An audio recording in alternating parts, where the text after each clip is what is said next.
Hi, it's Grace here. We don't all have the luxury of living in Cork, but if you do or you can visit during Cork Pride, please check out a talk I'm doing on queer Irish ancestors as part of a Women vs. Everything live recording. This will be happening on the 30th of July in the Cork School of Music. That's the 30th of July in the Cork School of Music, starting at 12 p.m. Check out my Instagram at Love and Disgrace or any Cork Pride literature for more information. See you there.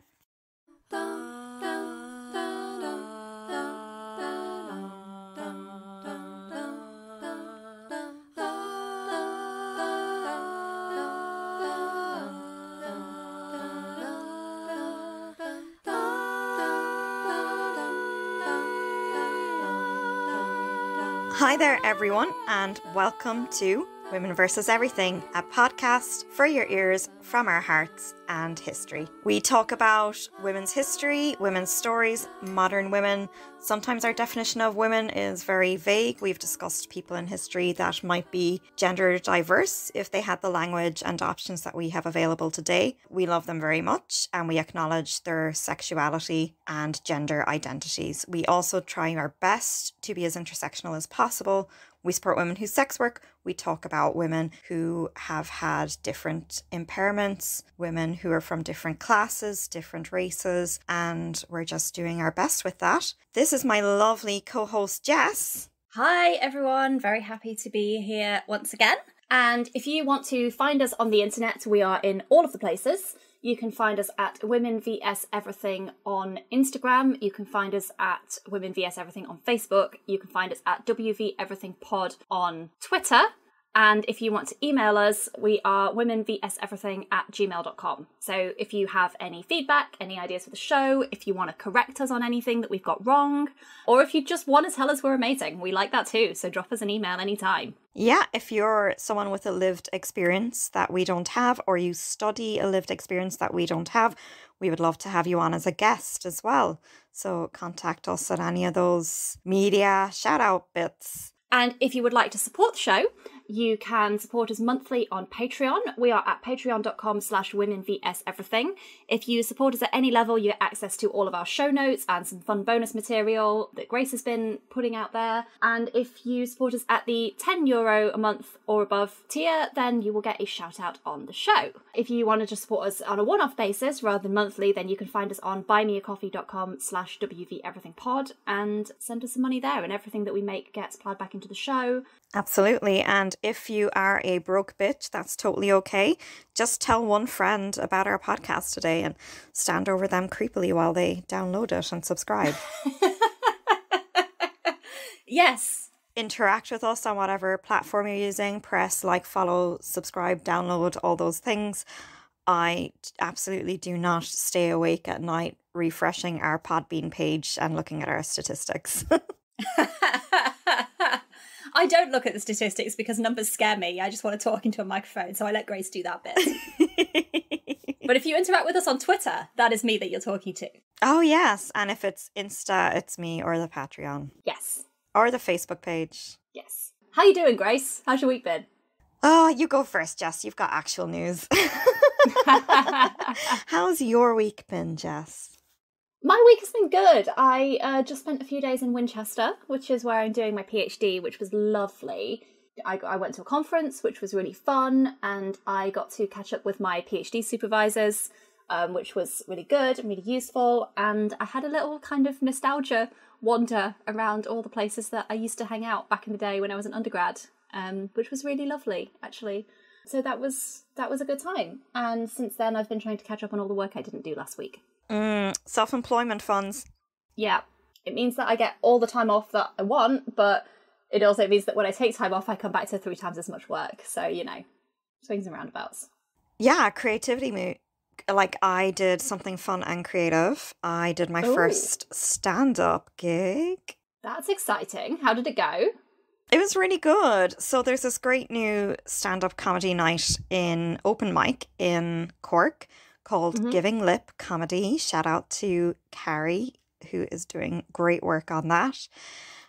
So it's a really supportive, like, peer learning environment, to be honest, when you go there, because it's just acknowledged that, you know, we're going to fumble and it's not going to be as polished as other things. But in saying that, the standard was fucking high, actually. Oh, that's great. It was really great. And the diversity of different styles and different ways of storytelling was really cool, really interesting.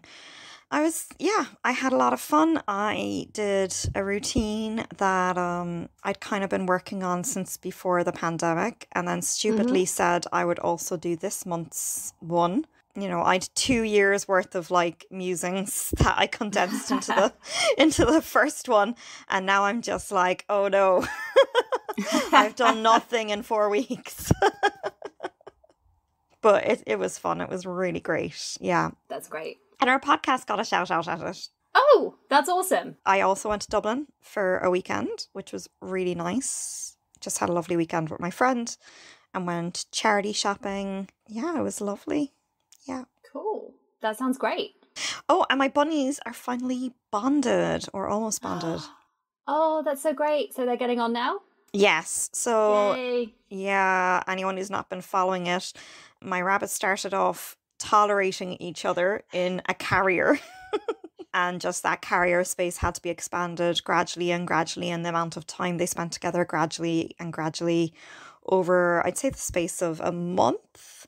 And now they live full time in the hallway together. That is so great. So I'm going to expand that area that they can have the hallway and the living room. But, you know, the boy one, Theo, is always, he's already trying to get into my room. So woke up this morning to him scratching at the door. It's like, oh God.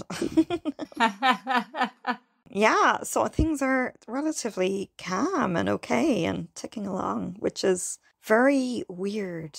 Yeah, but sounds good though. Good, but like not familiar. It's very hard not to throw a grenade at things when you're used to things being different. Step away from the grenade, Grace. Never. Oh, so have you watched or read or listened to anything fun this week? Oh, no, I forget what I listened to during the week, but I was like, okay, Grace, remember this. You did a thing. I have a bit of a corrections corner for myself, actually. Oh, go on. So I'm really embarrassed about this, but on our Groinja Whale episode, we mentioned Queen Elizabeth I and we did. Her meeting with Queen Elizabeth. And since then, one of our favourite podcasts, Evil Genius, has released an episode about Queen Elizabeth I. And it turns out she was a total bitch to Ireland, putting it mildly. Huh. Somehow unsurprising, unfortunately, but yeah. I wonder if it was like that was such a presumed given, we didn't mention it. But she is connected to directly signing off and overseeing some horrific acts. Mm-hmm. So check out that episode on Evil Genius.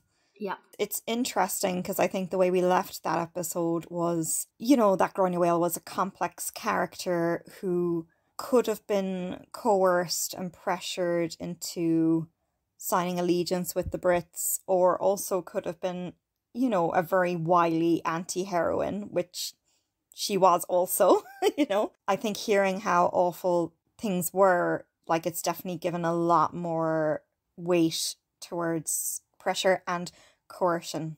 Yeah, thank you for that. That's really sad, but as I said, kind of sadly unsurprising. And I haven't listened to the Elizabeth I episode yet, so I'll have to go back and listen to that one. I mean, I'm also really embarrassed that I missed out on an opportunity to talk about how horrible the English were to Ireland, so... Always an important and true topic. Absolutely. I've listened, I've gotten up to date with Evil Genius. I also, for my fellow murderistas out there, I listened to this one. It was so good. It's a podcast called Welcome to Your Fantasy. Oh, I don't know this one. I don't know if you'll like it.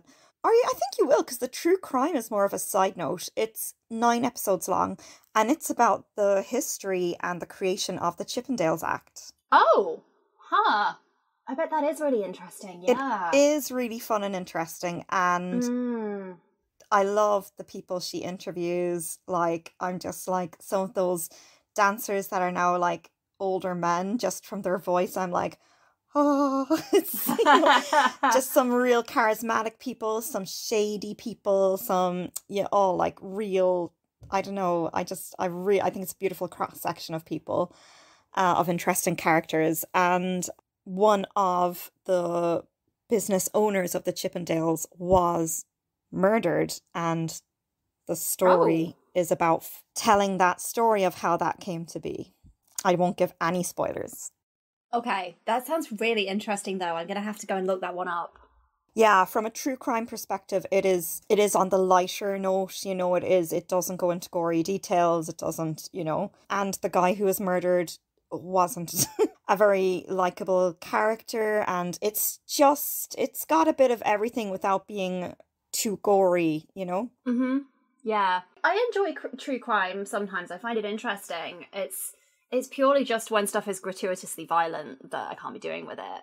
I just want to also just say the name of the Chippendales, Welcome to Your Fantasy main person, which is the historian Natalia Peterzila. Oh, I also found this other one, The Poetry of Science. Oh. This is a totally different podcast now. It's beautiful. It's Dr. Sam Illingworth, who he'll read a poem, and then he'll talk about the scientific article or phenomenon that his reading about it inspired the poem. Mm-hmm. And then he'll read the poem again. And like the episodes are all less than 10 minutes long. So it's nearly like a meditation, Yeah. It's really beautiful. Poetry and science. I love it. Yeah. What about you, Jess? What media have you been consuming? What media have I been consuming? So, TV-wise, my partner and I just finished the second to last season of The Expanse, which is an excellent TV series if you like kind of futuristic space sci-fi, fairly scientifically sound. Yeah, so that was good, and we're going to watch the final season soon. I've been reading a really interesting book, actually. The book is called Rethinking Sex, and the author is Christine Ember. And she has some really interesting things to say about kind of how we talk about consent, and obviously that's vital, but sometimes it maybe doesn't go far enough, and about kind of the different responsibilities that we have towards each other around sort of the vulnerability of sex and all that kind of things. It's really, I've not finished it yet, but it's really interesting so far. And I've also just started listening to a new podcast, which is called the Lolita Podcast, and it's by a person called Jamie Loftus. And it's all about, surprisingly, the cultural legacy and impact of Vladimir Nabokov's Lolita, which is a very, very complicated and very divisive text. And also that features in an entire chapter of my PhD thesis. Enormous trigger warning for obvious reasons around that one. But if you can deal with the content, it is really interesting, actually. I'd really like to give that a listen. Yeah. It's really, really good. I'm only on the third episode now, I think, but it's fascinating. Speaking of fascinating, will we talk about today's topic? Yes, let's dive in. Tell the lovely listeners about the info that I gave you, and tell me if you figured this one out, because I think you might have done. So first, Jess gave me info for a woman who would have lived for 150 years. As I said, that's actually what she's famous for. She just lived forever. No, not really. And I only researched that for like 5 hours before I realized something was up. No, I joke. This is Siberia, Serbia all over again. No, it's not as bad as the Serbia episode. The time when I confused Siberia and Serbia. And I researched completely the wrong place, and we still need to find a Siberian feminist to talk about so I can use that research. Yeah, we only discovered that error on air, whereas at least with this, I was like, Jess, is this really 150 years? Is this correct? Like, no, sorry. So the actual details I was given were 1790s to 1840s in Dorset, England, a beautiful part of the earth. Yes. With the themes of women in science, the English dissenter separatist religious movement, education for girls, especially poor girls. So Jess, do you want to drum roll and reveal to me who this person is? Yes. So today we are going to be talking about Mary Anning. Oh, I didn't get this one. Yeah, so she was an English paleontologist who very basically contributed very significantly towards scientific thinking around prehistoric life, around the history of the Earth, all of those sorts of things. And shockingly, because she was a woman and a working class woman, did not always get the credit that she deserved for her work and for her discoveries. Is this the person Ammonite is based on? Yes, and I'm going to talk about that later. Oh! Which I actually have not seen, but I remember that you mentioned it a few weeks ago in one of our previous episodes. How exciting. And it's the first time that it was someone on my list of people to do in the future that you've taken. Oh, really? Yeah. A couple of weeks ago, I went to see a new musical called Fantastically Great Women Who Changed the World. Wow. Which is touring at the moment, and it's wonderful. It's really sweet, really fun. It's completely like family friendly. The main character is a young girl, and she goes on a journey where she meets all of these sort of various interesting women from history. And there's a scene that the song is called Mary, Mary and Marie, and she meets Mary Anning, she meets the nurse Mary Seacole, who is also a badass and we should do an episode on, and Marie Curie. And they're all in this scene together, which is really fun. That was where I got the idea from to do this one. I was just like, yes, I want to do an episode on the Dino Lady. This is awesome. So Mary was born in Lyme Regis in Dorset on the 21st of May, 1799. What did you find out about that kind of period and what life was like for women at that time? So the 1790s was during the Georgian era, and that's like there was a bunch of guys called George who were the kings at the time. All the Georges, so many Georges. Listen, they were probably all each other's father cousins. And sorry, based on this period, this would be the same George who was king at the time of Eliza Hamilton, who we spoke about a few episodes back. Exactly, yeah. Who I will just always picture as Jonathan Groff in the musical Hamilton. Yeah, so that Jonathan Groff George. This is very interesting. He was a Hanoverian monarch, and he was the first one of those to be born in England and use English and as his first language. Huh. Yeah. And he's also the one who there's all the jokes about Mad King George because he, in 1810, became mentally unfit to rule for the last decade, and his eldest son, who was then King George IV, became Prince Regent, and then another George King. So anyway. So many Georges. So many. I'm like, oh, this is interesting. And I'm like, it's not very interesting. This was a rich time of immense social change in Britain with the beginnings of the Industrial Revolution, which began the process of intensifying class divisions and the emergence of rival political parties like the Whigs and the Tories. Thanks, George. Thanks for that. For the Tories. In rural areas, the agricultural revolution saw huge changes to the movement of people and the decline of small communities, the growth of cities and the beginnings of an integrated transportation system. But rural towns and villages started to decline and work became scarce in those. So as a result, there was a huge increase of emigration to Canada and the North American colonies. Throughout the period, there was fluctuating grain prices at times of poor harvest, resulting in many families struggling to pay for their basic item of food, which was bread. Like 1 in 10 families remained below the bread line over the period, and that increased to 2 out of every 5 families in times of food shortage. Oh, wow. And there was other reasons people fell on hard times, like illnesses, old age, and that prevented people from working. So poverty was a real issue. There was the Poor Law, which gave charitable relief to the needy, but to qualify for that assistance, the poor people had to prove their right to the settlement in an area. So that might have been that you were born or married or served an apprenticeship there. You could go to your local parish and they say, no, you need to go back to the one you were born in. So people just kind of being displaced for different motivations. Like some parishes had bigger budgets than others and some just couldn't be arsed, because there was, the poor were very, much like homelessness is still seen today. It was kind of seen as like the result of your own bad decisions or failings and morality. Wow, some things never change. Yeah. So unfortunately, then there was also the workhouse in the 18th century. The workhouses were made because people thought, like, we'll cure poverty by making charity seem less appealing. So by the 1770s, so 20 years before this person was born, there was 2,000 workhouses in the country housing 100,000 people. Oh, wow. There was 90 in London alone. Wow. Which is mad. That's wild. So you'd be in like single sex wards, and it was just basically similar to our modern day prison. You're given menial tasks, strict rules of behaviour, and conforming to daily routines. There's a quote here from Jeremy Bentham: to grind rogues honest, you know.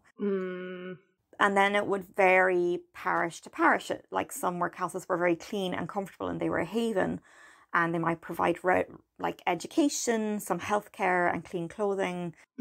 And they would nearly like a rehab or like a job, you know, support system. They would train people up to begin apprenticeships or businesses and allow visitors, but other ones, especially in small rural communities, they just refused to build a workhouse at all. It would then be outdoor relief and kind of case by case decisions for the poor people. London especially, they were very overcrowded.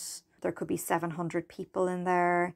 They had to wear uniforms and badges for their demeaning status, not at all Nazi-like.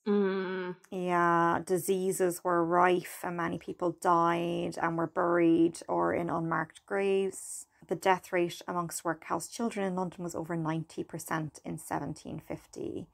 Oh, wow. Yeah. So the opening of a new workhouse in some areas was received by rioting, you know, because it kind of, I suppose, brought down the socio-economic class of the area, and a lot of poor people preferred to starve than enter a workhouse, to be honest. We have another wonderful case of it's a feature, not a bug, where we have the Black Act of 1723, which was an act which strengthened the criminal code for the benefit of the upper class. Oh, no. So the laws of the country were made to protect the upper class. Again, some things never change. Specified over 200 capital crimes, many with intense punishment. The crime of arson, for example, was expanded to include the burning or just the threat of burning haystacks. And if you didn't surrender within 40 days, you were just judged guilty and sentenced to execution. And entire villages could be punished if they failed to find and prosecute and convict criminals. Wow. Yeah, so it's pretty horrific. So life for women, sex work was not illegal, but disorderly conduct and vagrancy were unlawful. So many like people doing survival sex work would end up part of the criminal underworld and would fall foul that way. But it was kind of like in plain sight once dark ascended, you know. Lots of bawdy houses could be found in the alleyways, and sometimes even ships that moored on the Thames were converted into brothels. So education then was one of the things that you said to look up, and I've no idea how this woman was educated, like, because it's all the concept of schools was there, but they were very limited in their approach and weren't open to everyone despite being public. Yeah. So the first feature of these schools is it was only open to boys, and boys of well-to-do families, they could just bribe their way in. And boys who were from poorer families could be admitted on the basis of their skills. They would kind of do an entrance exam. But young boys from poor families were relied on for work from an early age to make ends meet. So you could pass the entrance exam, but your family still might not be able to send you. Women would receive an education, but it was on a different range of subjects. If they were born in upper class families, they had private tutors who would teach them at home. And they would be mostly taught French, Italian, and needlework, sometimes trained in drawing and painting, and that would all be very dependent on the social status of their family. And this was all very about getting the right match. You know, Jane Austen came up a lot in my research, and it was like, just for women, it was like, we need to create you into this really interesting, entertaining, enticing person so you can marry above your station and improve your family's social standing. And yeah, much actually, it made me think of Bridgerton a lot as well, that being very closely supervised to maintain that your daughter's reputation would be completely spotless. The daily routine. Boring is a word that came up a lot describing the daily routine of Georgian women. They, weren't allowed to work, obviously. Just sewing, overseeing kitchens, taking a part in cooking sometimes, and making wine and preserves. They would not actually sully their hands by making the food, but they would like collect and trade recipes, which would be passed to the cooks if they were higher status. Tailors made men's clothes, but they didn't sew the shirts. That task was left to women, who would hand stitch the shirts for their men.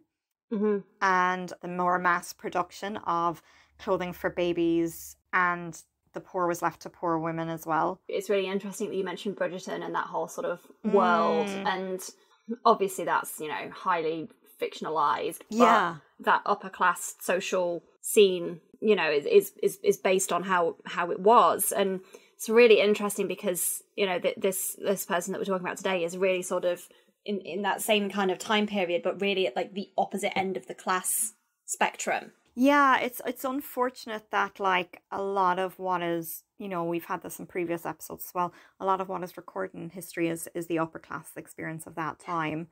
For poor people, they might be in small 1 or 2 bedroom apartments that had no kitchen, and therefore street food was common, so you would go and get a pie from the pub or a stall. Clothing was sold in stalls, and food bulk was carried around by donkeys. Purchased food was often doctored and impossible, like lots of food wasn't very nice to eat fresh. Seafood only if you lived by the coast, so Mary would have, thank God. So it was really better to try and grow your own food and create your own food. But I mean, I found it interesting that like there was a lot going on with science leading up to her birth. There was investigations of electricity, antiquarians and archaeologists mapped the past. Lady Mary Wortley Montagu introduced inoculation against smallpox. I thought we were doing her, actually, even though the dates are wrong. We should at some point. Yeah. There was 4 major hospitals founded. Hydrogen was identified and nitrogen was isolated. Oxygen and ammonia were discovered, and that's all before 1774. So it's a lively time for scientific studies. Yeah, absolutely. I wonder how that influenced her. Well, what I think is interesting is that actually she really got her start out of economic necessity. Tell me. So she was, as I said, she was born in 1799. Her father was a cabinet maker and a carpenter. They lived, as I said, in Lyme Regis in Dorset, and they lived so close to the sea that sometimes during storms their home would get flooded. Oh my God. So really right there on the coast. And Richard Anning, Mary's father, would supplement their income by going fossil hunting on the coastal cliffs near the town where they lived, and then selling what he found to tourists. This was a way for him to make some extra money for the family. I'm cold just thinking about how damp that house was. Kind of been nice to live in. So Richard and his wife, she was called Mary Moore, but she was known as Molly. So Richard and Molly had 10 children, and their first child was a girl, also called Mary, and she sadly died at the age of 4 after her clothes caught fire. Possibly while she was adding wood to the fire, but that seems to be unproven.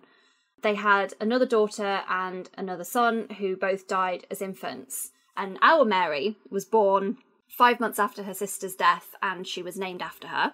And they had several more children after that, but only our Mary and her older brother Joseph, who was 3 years older than her, survived to adulthood. Wow. So 10 children, and 8 of them died as children. This was quite usual for the time, actually. Around half of children born in the UK in the 19th century died before they were 5.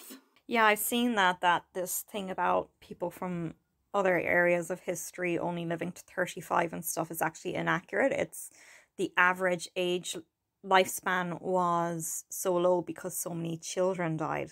Right, absolutely. People who made it to adulthood lived sort of, not too dissimilar a lifespan to what we can expect now. But yeah, the average is skewed because so many children died before they were 5. So probably to be expected based on what you've said about education at the time. So Mary's education was very limited. She attended a Congregationalist Sunday school, which was where she learned how to read and write. And the Congregationalists, so this was part of the dissenter movement, and the dissenters were Protestant Christians who had separated from the Church of England during the 17th and 18th centuries.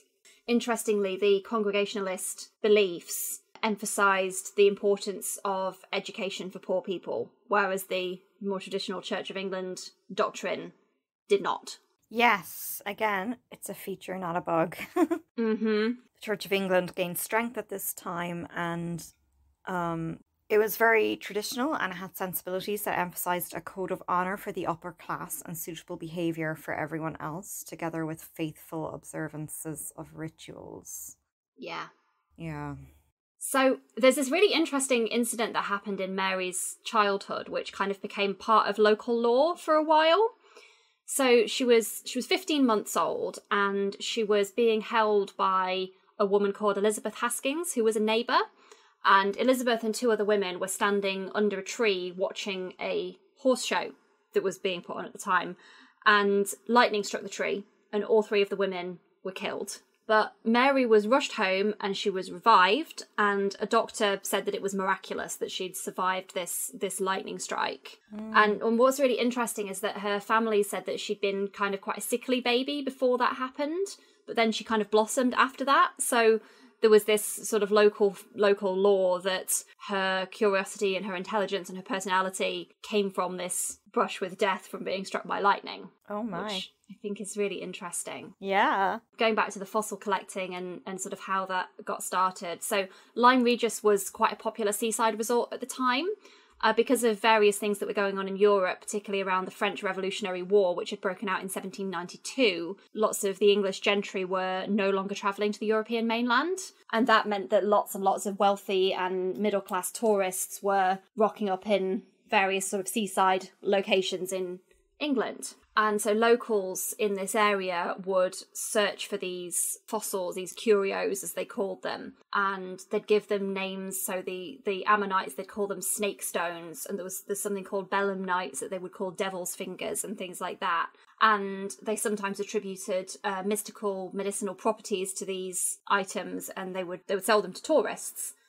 So at first it was sort of a pastime, it was an economic necessity, as I said, but slowly this science was evolving. So these fossils started to become more and more important to the scientific community as the history of the earth and where they had come from and all those sorts of things started to be more understood. So Mary and her brother Joseph would often go out on these fossil hunting expeditions with their father. It was really dangerous, actually. So particularly in winter, if it was wet, the rain could cause landslides. But also that was when new fossils would often be exposed. So that's when collectors would really go out to the cliff. So it was very dangerous. But they would set up a table outside their home and sell their finds to tourists. This was during the food shortages that you were talking about. And in Dorset in particular, the price of bread was rising so high that there was political unrest, pushback. There was even kind of riots at one point. And Richard Anning was one of the people who was involved in organising a protest against the food shortages. It's terrible. Yeah, absolutely. So it sounds like it was a really difficult time. And they had additional problems because of their status as religious dissenters. So there were several kind of laws at the time that really made life quite difficult for those who were not followers of the Church of England. Those who didn't subscribe to that were not allowed to study at Oxford or Cambridge. They weren't allowed to take certain roles in the army, and they were not allowed to take part in several professions. Oh my God.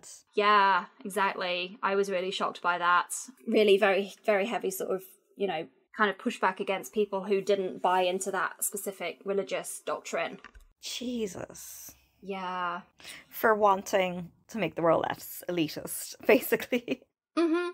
Basically. Which is very threatening. So, of course, by putting those restrictions in place, by restricting them from studying at university, by restricting them from the army, from the professions, it's actually a lot of the kind of ways that people could gain more social status and more social power at the time they've cut off. So Mary's father sadly died in November 1810 at 44. He was suffering from tuberculosis, but is also believed to have been suffering from injuries that had been caused by falling from a cliff previously while he was out collecting. God. And he left the family with debt and with no real savings, and they had to apply for the poor relief that you were talking about earlier. Yeah. Which presumably they got. Yeah, because they had been living in the one area for so long. Yeah. Yeah. So during this time, they continued collecting and selling the fossils. They'd set up a table near a coach stop at a local inn. And interestingly, this source said that although a lot of the stories really sort of focus specifically on Mary, that actually her mother and her brother were quite astute collectors as well. So it was a real sort of family business at this point. That's really nice, but it's also really sad, Yeah, it is really sad. The backdrop to it is really sad. So her first kind of really well-known find came when she was 12 years old. Wow. So her brother Joseph dug up a 4-foot skull of a creature that came to be known as the ichthyosaur, and then a few months later, Mary found the rest of it. Wow! So they found this whole skeleton, and they sold it to a man named Henry Host Henley, who was lord of the manor of a local place called Colway, and he paid the family £23 for this skeleton, which I tried a few different online calculators. It seems to be somewhere between £1,300 and £1,700 today. Ridiculously low. Yeah. So, yeah, in a certain light, that's quite a lot of money, but also in a certain light, that's an amazing discovery. That's not a lot for that. Yeah, for a whole skeleton. Yeah. So Henley sold the skeleton on to a man called William Bullock, who was quite a well-known collector at the time, and he displayed it in London, and it generated quite a lot of interest there because the public were really starting to learn a little bit more about the age of the earth and what sort of prehistoric creatures and the existence of them, and what they were and all that sort of thing. So this skeleton that Mary and her brother had found was later sold on for £45 and 5 shillings to a naturalist named Charles Koenig, who was working for the British Museum at the time, and he was the one who suggested the name Ichthyosaurus for it, which comes from ancient Greek and means fish lizard. I kind of love that. It is neither. It is not a fish or a lizard, but that is what he called it. I know. It's just wonderfully sort of literal as to what they would have thought about this creature at the time. What's £45 in today's money? Sorry. I'm just trying to get a perspective. It still seems a very low amount. It does seem very low. I mean, I guess £3,000, give or take, based on those other numbers. It's not a lot of money for something that extraordinary. Yeah, maybe they just still didn't know how extraordinary these things were, or maybe. Yeah, maybe. So kind of around this time, Mary had really taken on the leading role in her family's business. Okay. So Joseph was apprenticed to an upholsterer at the time, and he remained active in the fossil business at least until 1825, but a lot of his time was taken up with his apprenticeship. And it's not really known how much direct involvement their mother, Molly, had in all of this. She definitely ran the business at first after her husband's death, and there's a record of her writing to the British Museum as late as 1821 to request payment for something that they had found. But in terms of how much of the actual collecting she did, it's a little unclear. Interestingly, they had quite a few wealthy and influential customers. So there was a man called Lieutenant Colonel Thomas James Birch, who was from Lincolnshire. He brought several items from them over the years. And in 1820, he became concerned about the poverty that the family were in. They hadn't made any kind of major discoveries for a year at that point, and they were starting to get to the point of having to sell furniture to pay the rent. Oh, God, yeah. So he decided to host an auction to raise money for the family. So he wrote to a man called Gideon Mantell, who was a very influential paleontologist. He worked on reconstructing the iguanodon and kind of he really kind of, you know, started the scientific study of dinosaurs. So Birch writes to Mantell and explains there's this poor woman with a son and a daughter who have found all of these amazing things that he's purchased from them, and he wants to sell some of these things on to raise money for them. And he writes, I may never again possess what I am about to part with, yet in doing it I shall have the satisfaction of knowing that the money will be well applied. Yeah, we like him. Yay. So he held this auction in London. He raised £400, which is the equivalent of about £34,000 in 2022. Yeah, that's more like it. It's unclear whether the Annings got all of that money or how much of that they got, but at the very least, it seems to have given them a more stable financial footing, and it also massively raised their profile. So there was buyers coming from as far afield as Vienna and Paris to buy some of these items. So throughout all of this, Mary's continuing to support herself by finding and selling fossils. The invertebrate fossils like the Ammonites and the Belemnites are really common in the area, so they tended to sell for a few shillings. Okay. The vertebrate fossils, so things like the ichthyosaur skeletons, they sold for a lot more, but they were also a lot rarer. Yeah. And again, really dangerous work. There was an article about her in the Bristol Mirror in 1823, which talked about how dangerous it was and how, you know, the risk that she was taking. And they said, to her exertions, we owe nearly all the fine specimens of ichthyosauri of the great collections. So there, she's kind of getting acknowledged and getting credit, which is, you know, good. Yeah, definitely. So in 1833, she very narrowly avoided being killed by a landslide. And this is really sad. She had this dog called Trey that she always took with her when she went collecting. Oh, no. The only known verified portrait of her, she has the dog next to her in this portrait. He was killed in this landslide, which obviously she was, you know, deeply affected by that loss. Heartbreaking. Yeah, it's really sad. So she carried on making all these various important finds, and her reputation was growing the whole time. So in December 1823, when she was 24 years old, she found the first complete plesiosaurus skeleton. A few years later, at 29, she found the first British example of the flying dinosaurs that are now called pterosaurs, which, fun fact, when it was displayed at the British Museum, they called it a flying dragon. Yes. And then at the age of 30, she found a squaloraja fish skeleton. So lots of kind of important discoveries. And throughout all this, she's reading as much scientific literature as she can get her hands on. And bearing in mind, this woman has got no formal scientific training whatsoever. Oh my God. She's gone to this tiny little church school where she's learned to read and write, and the rest of this is completely self-taught. So she'd often borrow these scientific papers and she'd often like hand copy them. Oh my God.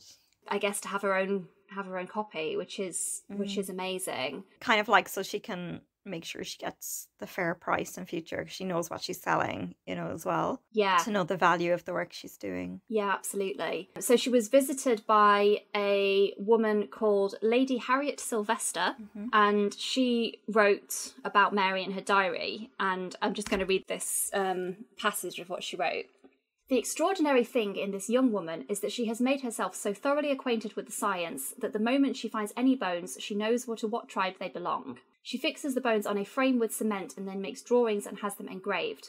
It is certainly a wonderful instance of divine favour that this poor ignorant girl should be so blessed, for by reading and application she has arrived to that degree of knowledge as to be in the habit of writing and talking with professors and other clever men on the subject, and they all acknowledge that she understands more of the science than anyone else in this kingdom.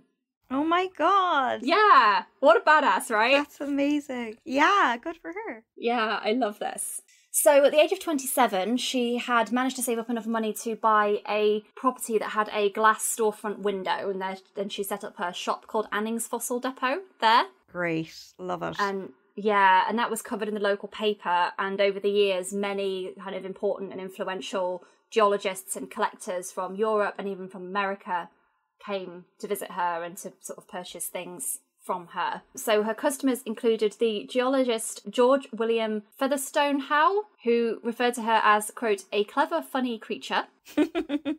And he purchased items from her which were displayed in the New York Lyceum of Natural History, which is now the New York Academy of Sciences. And And then she was also visited by King Frederick Augustus II of Saxony. Oh my. Who visited and purchased an ichthyosaur skeleton for his natural history collection. Is there a reason she couldn't, like, sell to museums directly, or did museums only accept donations, or... I don't know. I'm not sure. I didn't find anything that specified. I mean, you would think that she would, but I don't know. Maybe she made more money selling to private collectors. I don't know. Yeah, or maybe they just wouldn't buy from a woman. Yeah, there's lots of, like, collectors buying from her and then getting them in a museum. So in 1839, she writes to the Magazine of Natural History to tell them they got something wrong. Oh, yes. Yeah. So they published an article which talked about a prehistoric shark called Hybodus that had recently been discovered. And they said that it represented a new genus that had been discovered. But Mary said that this was an error because she had discovered fossil sharks with both straight and hooked teeth many years ago. Excellent. Yeah. So they printed the letter, or an extract from the letter, and that was the only scientific writing of hers that was published during her lifetime. Probably unsurprisingly, being a woman and a working class woman at that, Mary was really treated pretty poorly by the scientific community, so she never sort of really got to be a full part of that. This was at a time, remember, where women weren't allowed to vote, women weren't allowed to hold public office, so it was very, very restrictive in what they could do. And for working class women in particular, the only kind of options that they generally had were farm labour, domestic service, or factory work.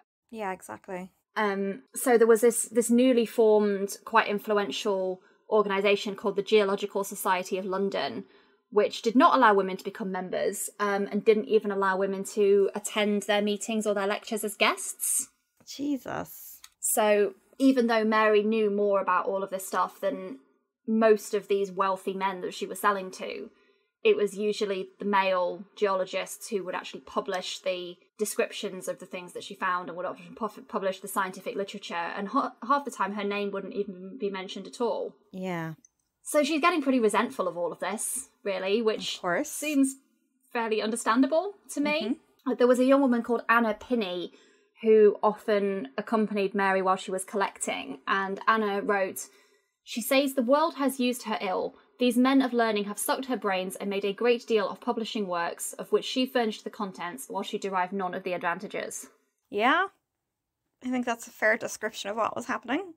Yeah, and what's interesting is that this was part of a pattern of ignoring not just the contributions of women, but the contributions of working class people as well. Jesus. So there was quite a lot of incidences where an important artifact would be found by, say, a quarryman or a construction worker, and they'd sell it on to a wealthy collector, and then it would be the collector who would get credited for the find, even though they just bought it. Yeah, exactly. So I do wonder if there was something about the museums not willing to do business with her or something, or taboo to put a woman's name next to an artifact in the museum, you know? Absolutely. Yeah, very much so. It's about gender, it's also about class. So she's just not really getting a quarter of the credit that she really deserves for any of this. Even though throughout all of this she's being visited by some very big names in that field and some really influential people who are coming to her to discuss the science with her. So people obviously know that she knows her stuff, but she's just not getting the credit. Kind of reminding me of colonization again, like, yeah, look what we discovered, and it's like, actually the natives there have been discovering that for a long time, or yeah, it's like, look what we found. It's like, look what I dug up, and you actually bought it from someone. Yeah. So there was an interesting thing that went down with a collector and a dealer called Thomas Hawkins. And Mary helped him. He was trying to collect ichthyosaur fossils in Lyme Regis and in the 1830s, and she helped him out with that. But she was very aware that he tended to, and I quote, enhance what he collected. So she wrote, "He is such an enthusiast that he makes things as he imagines they ought to be and not as they are really found." Excellent. Yeah, so there was this big scandal when it was found that he'd inserted some fake bones into one of the skeletons because he wanted to make it seem more complete than it was. Con man. And he sold them to the government for the British Museum. So, Yeah. Probably the least harmful thing someone has done to get something in the British Museum. Yeah, probably true, to be fair. Oh, God. So one of the people who visited was a British geologist called Roderick Murchison. Yeah. And he came to do some of his initial kind of field work in that area. And his wife, Charlotte, came with him. And they decided that Charlotte should stay behind in the area for a few weeks and that she would work with Mary to essentially learn more about the field. And they became lifelong friends, lifelong correspondents. And the film Ammonite imagines a love affair between them. Which I know is a film that you have seen that I have not seen, and I'm going to watch after this. And we're going to talk about that a little bit more in a few minutes. But Charlotte was quite influential in Mary's life. So her husband, as I said, was quite wealthy and quite powerful and quite well known in his field. And she helped Mary to build a network of customers throughout Europe. And Mary also stayed with the Murchisons when she visited London in the late 1820s. One of the people that she was corresponding with at the time was a Scottish geologist called Charles Lyell. He wrote to her to ask for her opinion on how the sea was affecting the coastal cliffs around the area where she lived. And another of her correspondents was a geologist and priest named Adam Sedgwick. And he taught geology at the University of Cambridge, and one of his students was Charles Darwin. No way. Oh my God. So this film, this relationship with Charlotte, historians generally believe that the lesbian relationship is fictional. Okay. It's generally assumed that there's no evidence for that. One critic describes the film as taking, quote, significant liberties with her personal life, and another said that the scientific side of the film is pretty accurate, but that there's no evidence really to suggest that Mary and Charlotte were lovers. So there's a woman called Barbara Anning who is a distant niece of Mary. Yeah. And she was interviewed in various publications about this film, and she seems like she was not too happy about it. Yeah, I remember reading that. Yeah, she said, the lesbian storyline is pure Hollywood as far as I know, and there was no suggestion that she was a lesbian at all. Do the filmmakers have to resort to using unconfirmed aspects of somebody's sexuality to make an already remarkable story sensational? This adds nothing to her story. However, the writer and director of the film, who himself identifies as working class and queer, has defended it, and he is aware that this isn't necessarily a historically accurate portrayal. But I don't think that's the point. I don't think anyone is claiming that it is. He said, after seeing queer history be routinely straightened throughout culture and given a historical figure where there is no evidence whatsoever of a heterosexual relationship, is it not permissible to view that person within another context? Yes. Which, honestly, fair point. Like, there's no historical evidence to suggest any kind of romantic or sexual relationships in Mary's life, same sex or opposite sex or otherwise. So why not imagine alternate possibilities for them? I feel like if the filmmaker had stuck in a fictional heterosexual love affair for her, people wouldn't have been so upset about that. Exactly, yeah. So I'm here for it. I think alternate history imaginings are completely fine, and it's not claiming to be factual. And it looks like it's a really beautiful film. I feel like I want to go and watch it after researching this episode. Yeah, it's very cinematic and atmospheric. Yeah, I remember you saying that. And Kate Winslet plays Mary. Always a good choice. There's an article by two women, Tori Herridge and Becky Ragg-Sykes, that was in The Guardian, and they wrote, no one knows if Mary Anning had lovers, but what a new film does get right is the vital role women played in her life. Yes, yeah. Because whether it was romantic or not, it's very apparent that Charlotte Murchison was very important to her and very, very significant in her life. Yeah. What we do know is that she never married and she never had any children.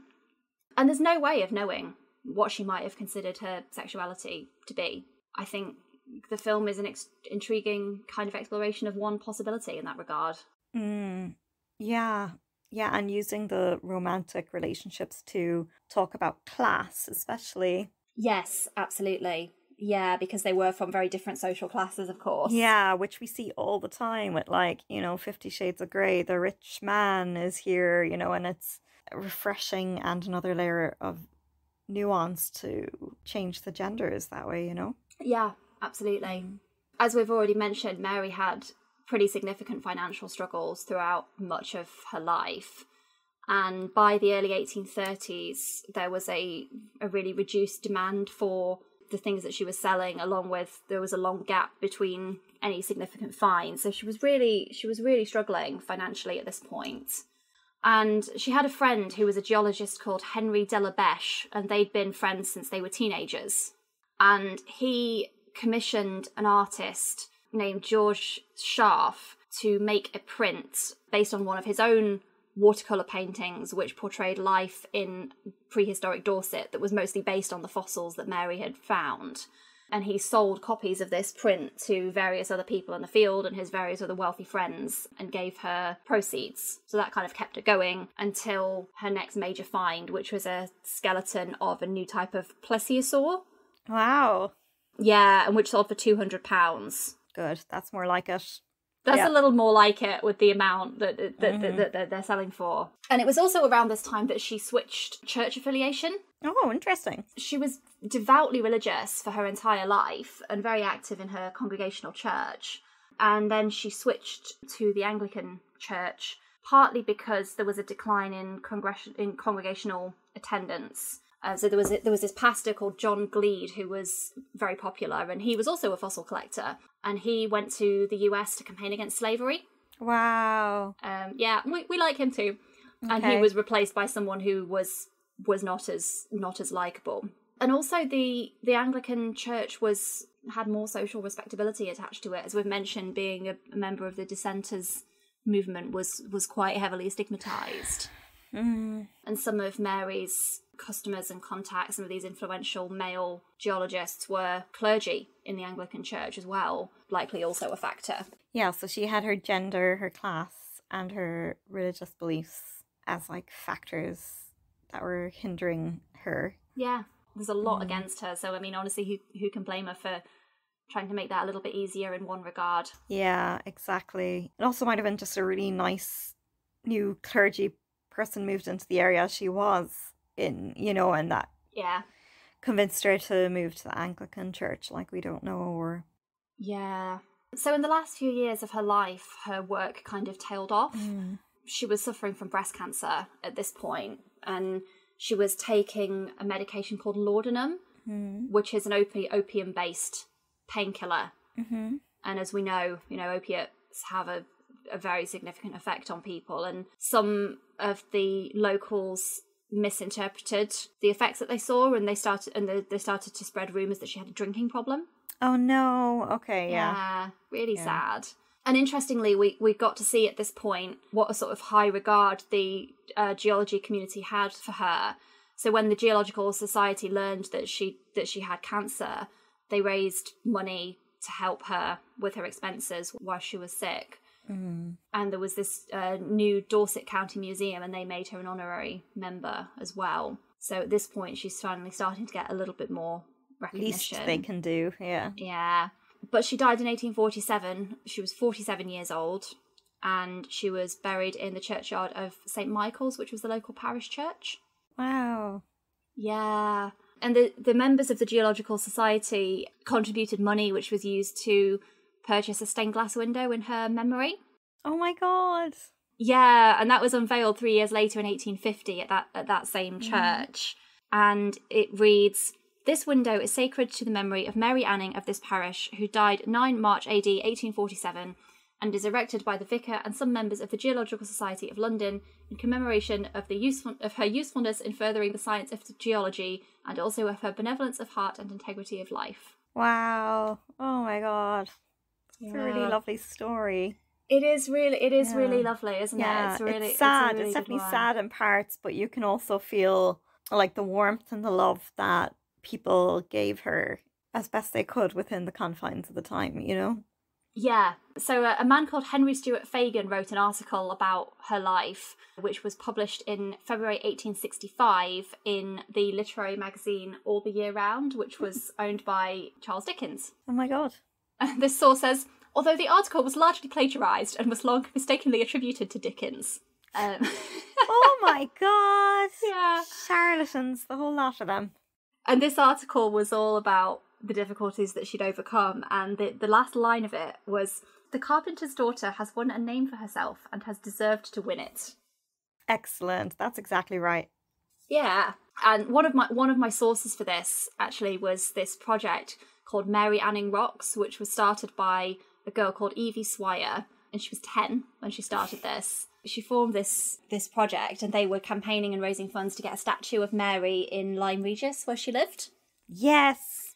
Yes. And they did it, and it was unveiled on the 21st of May this year, which was the 223rd anniversary of Mary's birth. Oh my God, that's so amazing. Yeah. Yeah, it's great. It's really great. And in 2010, 163 years after she died, she was recognised by the Royal Society as one of the most influential women scientists in British history. Yes. Yeah, Yes. fuck yes, exactly that. So that is the story of Mary Anning. Oh my God. Dinosaur lady. Dino lady. Yeah. Well done, Jess. That's a great story. Yeah. Thanks. It's so great to hear the context behind the film. Yeah, I really enjoyed this one. So go watch the film. I'm going to go watch the film. Go see Fantastically Great Women if you get a chance, because it's wonderful. And we should add the new statue to our list of sites to visit when we go on tour. Definitely. So this is the part of the show where we shout out our wonderful supporters on Patreon. So we have a tier on our Patreon which is called Co-Conspirator, which is anyone who's giving us €10 and above every month. And we said that we would give them a shout out on the show to just say how fabulous they are and how much we appreciate them. So Grace, do you want to tell us about our lovely co-conspirators? Shout out to Wazen dear. You are very dear to our Wazes. And my beautiful friend, Charlotte Hadley. I love you so much. You're an absolute babe. Oh, thank you both so much. And if you would like to get your name on the show, then head over to patreon.com/womenvseverything and support us at the €10 a month level or above. Even $1, baby.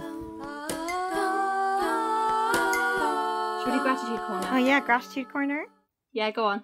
I am grateful for people who are doing creative initiatives that lift up other people. Yeah, like here in Cork, we've got Giving Lip Comedy, Spoken Soul Sunday. We've got just lots of opportunities. Ovale is also another big open mic poetry night. Yeah, I'm just really grateful for all the visible and invisible labour people are putting in to make those opportunities keep going, and the people who put out zines and stuff, and I'm so grateful for their energy and their time. Yeah, oh, that's such a good one. I am grateful for my writing community. And I really felt that when I was in Winchester this last weekend. It's, by the nature of it, it's just me and a computer most of the time doing this work. So being around other people who understand that is really powerful, actually. So yeah, I'm grateful for that. That's so cool. And for the support and the mutual support over being unnamed ghostwriters. Yeah. Topic for another episode. Oh, definitely. Definitely, yes. Okay, that is it for this episode, so we will leave it there. Until next time, folks, give people proper credit for their work and love women. Yes! Bye! Bye!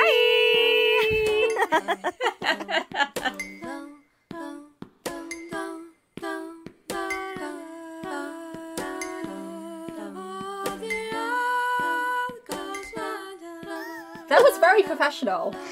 What? This is going to be an outtake, isn't it?